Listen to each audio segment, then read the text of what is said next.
Hello and welcome back to These Blind Eyes 6580.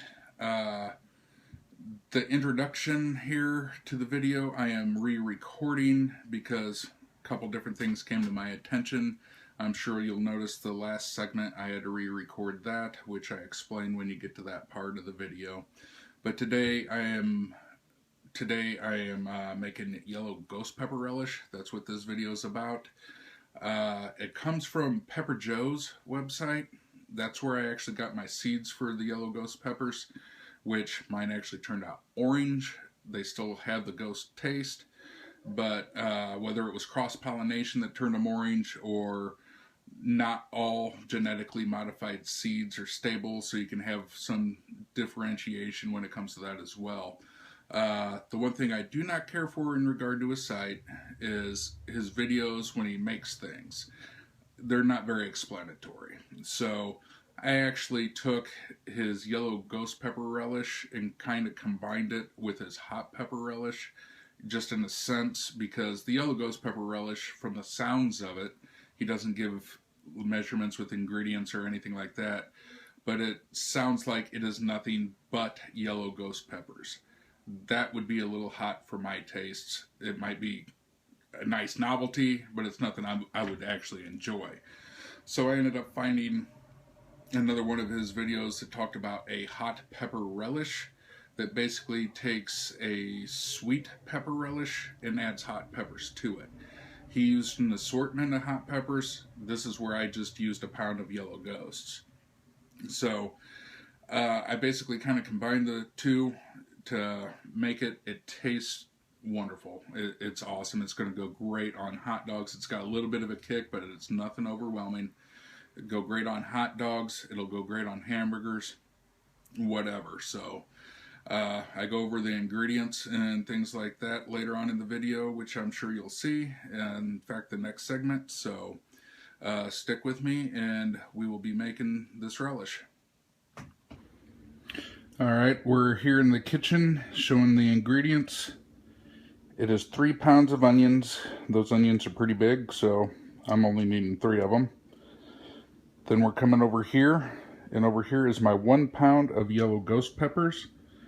Yes, I know they actually turned orange on me. Hopefully they'll just make it hotter. Over here, we have the bowl of green peppers. The recipe calls for 3 pounds of green, 3 pounds of red. I got 2 pounds of green peppers. I had 4 pounds of banana peppers.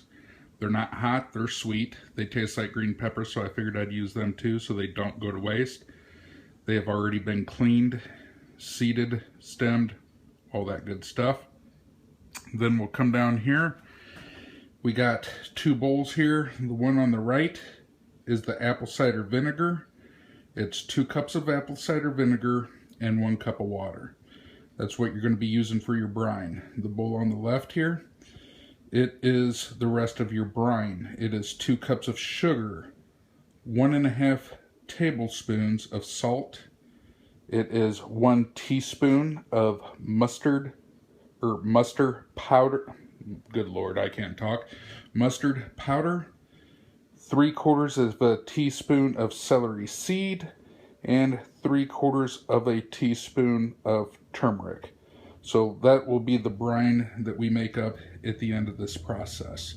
So I'm going to get the food processor set up to chop up the peppers and onion, and I'll be back. Okay, I'm just wanting to show you what I've got here in regard to the consistency. Okay, I'm just wanting to show you what I got here in regard to the consistency. That's how I chop mine. Now, as far as he was concerned, he called for, if you have a KitchenAid, use the 5/16 inch grinder on it. So this is definitely a little bit finer than what he would have used, but guess what? I don't have none of that fancy crap. So what I'm going to do with this now is take it and dump it into a colander and squeeze out as much water as possible. And before I go to do that, just one quick thing. This is a big pot I got it in. This is a lot of stuff. He calls for a 6-quart pot. I think my pot's a little bit bigger, and I'm glad it is because this thing's freaking huge. So I am going to, like I said, get this in the colander and get this stuff squeezed out, and I'll be back. Okay, now the pot on the left is what I have all of my peppers and onions in. And just to let you know, I did not seed the yellow ghost peppers. I want it to be hot, so I left the seeds in when I ground them up. The pot on the right is to boil some water, because this is where the instructions get a little weird. But I'm going to follow them because I've never done this before. So you get all your ground up peppers and onion in the big pot. Then you boil water and pour it over your peppers and onion in that big pot, and you put a lid on it. It's got to be enough to cover it all. And this is for 10 minutes. Then I will put it back into the colander and squeeze out most of the water. Then I will dump all that stuff back into the pot. Now this is what's kind of weird, is you apparently boil more water to dump over it and repeat that process. You want to have it covered with boiled water, put the lid over it, and let it sit for 10 minutes. Now you are not cooking it. You don't have the burner under the big pot on. You're just letting it sit for 10 minutes. So after the second time is when you drain it. That's when you're supposed to be extra careful to make sure you get as much of the water out as you can. And then you get it back in the pot. And then mix up your brine and that stuff, and I'll get on that. Okay, so the one thing that I've done already is I have boiled water and poured it over the top of the peppers and let it sit for 10 minutes with the lid on the pot. Not cooking it, don't forget that. And I have drained it. Now this is the last time I've drained it, the second time. And to make sure you get it all, I got it in the colander here in the sink. Gonna take a plate, push down on it. Because this time, you really want to make sure you're getting all the fluid out of it before you put it back in. Also on the stove, I have a pot where I'm already dissolving the brine, getting it ready. I'm gonna show you that in a minute. And I'm also gonna show you the pan I've got the jars in, heating them up because you want them to be hot when you put this stuff into it.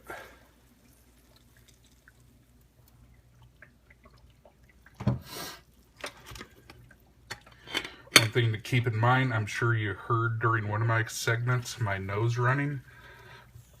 The steam from this will get up into your sinuses. It'll make you sneeze, make your nose run, all that good stuff.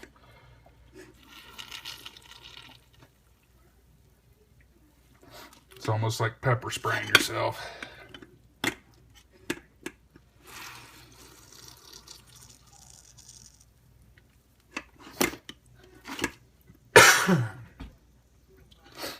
Now I'm going to let that sit for a little bit and drain some more on its own and come back to it in a little bit. But if you look over here at the stove, you'll see it's basically a metal casserole dish. I've got the half pints and a couple quarter pints in it, got water in it, and it's sitting on a burner of the stove, and the burner's turned on. It's going to get the water boiling inside this pan, and that in turn will heat the jars up. You don't want the jars directly over the heat themselves because that could break them. So the water kind of helps get the heat indirectly to the jars. And then over here is the brine that I'm mixing up. It's not very much for this. It's going to be relish. And then once the jars are hot, I'm going to mix this in with the peppers. You bring it to a roaring boil. Then you turn it down to a simmer with the lid on, and you'll be stirring it occasionally.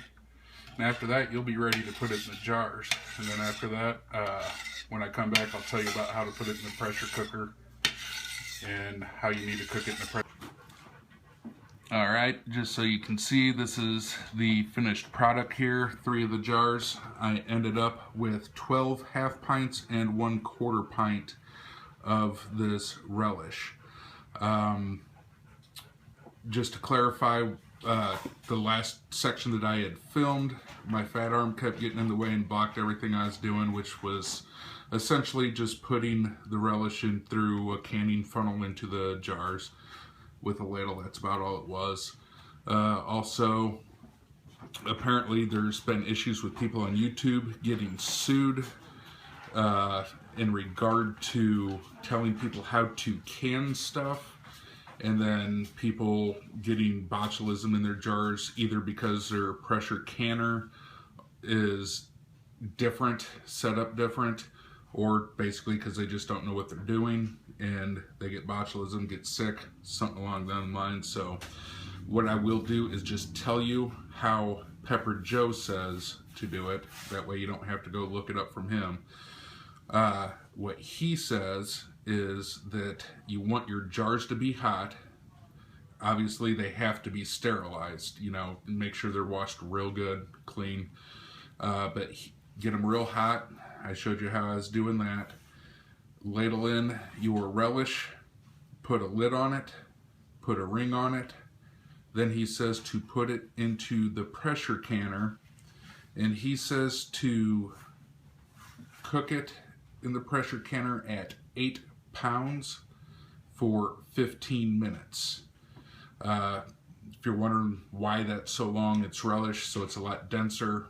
I'm sure that that's why it's so long for it. It's because it's so dense. Make sure that everything in there is killed as far as bacteria, whatever. But that's what it is.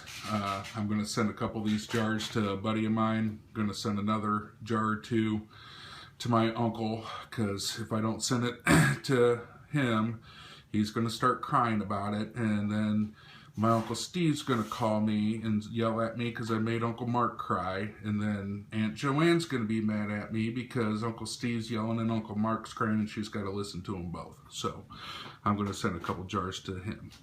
But I hope you enjoyed the video. Hope you subscribe to the channel. Hope you share the video. Got any questions for me? Feel free to email me directly at littlemb6580@gmail.com. That is little, M as in Mike, B as in Bravo, 6580@gmail.com. Until next time.